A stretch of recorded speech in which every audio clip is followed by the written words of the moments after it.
Hi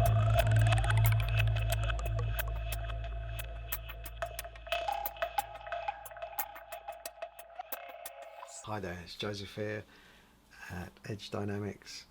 I'm making a video today on straight razor maintenance, how to prevent rust and how to look after your straight razor. Some questions I get asked, I wouldn't say quite frequently, but I do get asked. Obviously I get people send me razors to restore that have rusted, and so I have to give them some advice. And people that are new to straight razors, they tend to ask me for advice as well, so hopefully this video can help. So first and foremost, my advice would be never to leave a straight razor in a bathroom, even if it's in a drawer wrapped in a towel. Just don't ever leave it in a bathroom. This kind of steel, even if it's stainless steel, it rusts quite easily. Any type of moisture in the air, you're much better off leaving a straight razor in a bedroom or somewhere like that, somewhere that's completely dry. Always look out for the pivot area, which is the first place to rust. So an applicator like this with some mineral oil, and it's good practice to always, not always, but every now and then add some mineral oil there, because you want to do your best when you're shaving to not let water get up in there. It's near impossible really in the long run to prevent that. It does happen, but for instance, you're rinsing your blade off, hold the blade downwards, don't let the stream of water from the tap come above the heel, so you're protecting the tang. And when you've finished having a shave, first thing I do is I'll pinch the spine and halfway up the razor and come along, dry the spine, and I'll pinch the bevel and I'll pull along, but I'm coming away at the same time at an angle, so it's impossible for me to cut myself as long as you're always going away. Another method is to strop it on a piece of tissue. Being such a short strop, you do exaggerated lateral movement, but again, always pulling away to some degree to ensure that you're going away from the edge. You can never cut yourself. And then once it's dry, once the blade's dry, go for the scales, have a look. You normally find droplets of water in there, get some tissue in there, give it a little wipe.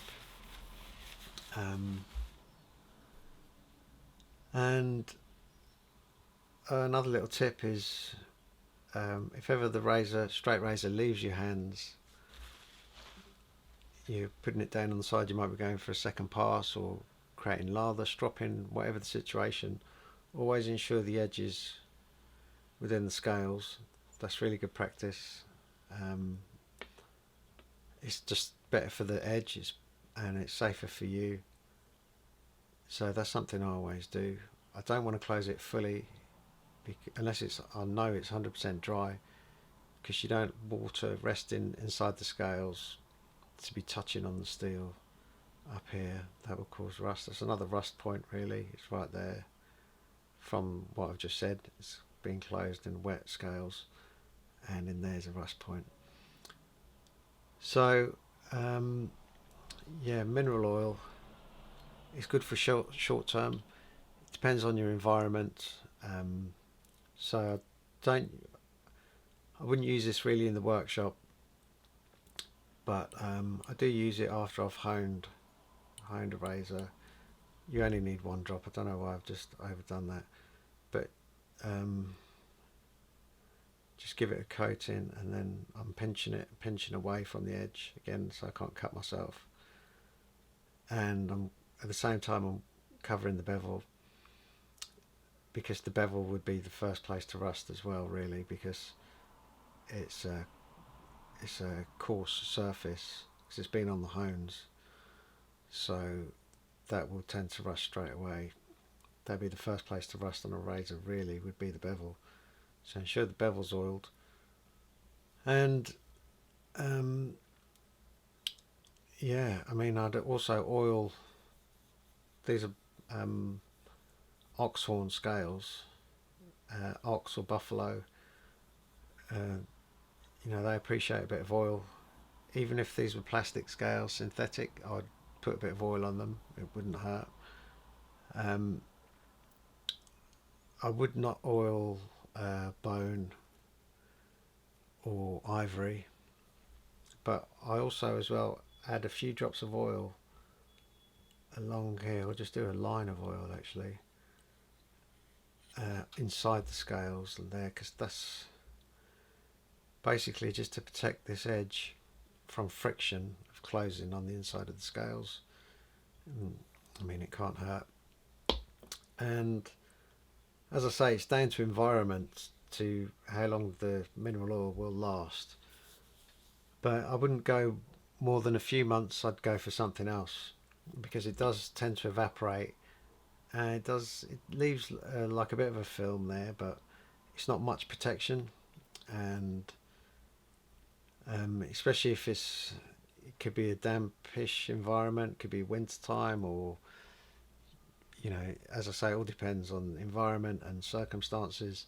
But anything over a few months, I wouldn't really go for mineral oil, because I've seen previously razors with rust which had mineral oil. The mineral oil has is evaporated over time, and like a speck, like the tiniest speck of water has found its way onto the razor, caused a blemish.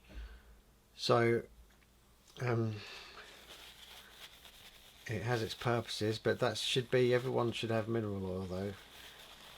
I mean, that would be the place to start. You definitely need some, and then you know your razor's going to be safe. And I've got this type of mineral oil. This is cold pressed white mineral oil, but I've never seen any other than white, so I guess that's just really how it comes. I tend to use this one because it's just in a bigger container really. Same stuff, food safe. So, and I also use this stuff as well, sewing machine oil, which to me there's no difference. I mean, this could well be just mineral oil, but they're cheap, and it's always good to have some. And then at the other end of the scale, for long-term storage, you got something like Renaissance wax, which is used by museums. And this stuff, a coating of this, and I'm pretty sure your razor would be good for like 100 years or so.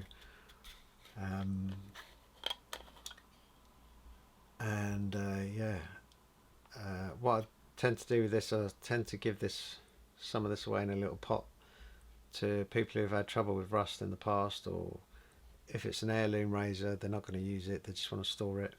This is the stuff. It's well known in the straight razor community, Renaissance wax. But what I use more than anything is my own concoction, which is beeswax and olive oil. And this is, I think this is 1 part beeswax and 9 parts or 8 parts olive oil, just in the microwave for a few minutes, and it all mixes together. And again, this is down to your environment. If you're in somewhere hot or humid environment, you may want you can use a bit more beeswax to thicken it up, but this stuff is great. This is what I use in the workshop, and it's quite deceiving. You only need a tiny amount will do the job, and when it first goes on, you tend to think, well, that's just oil.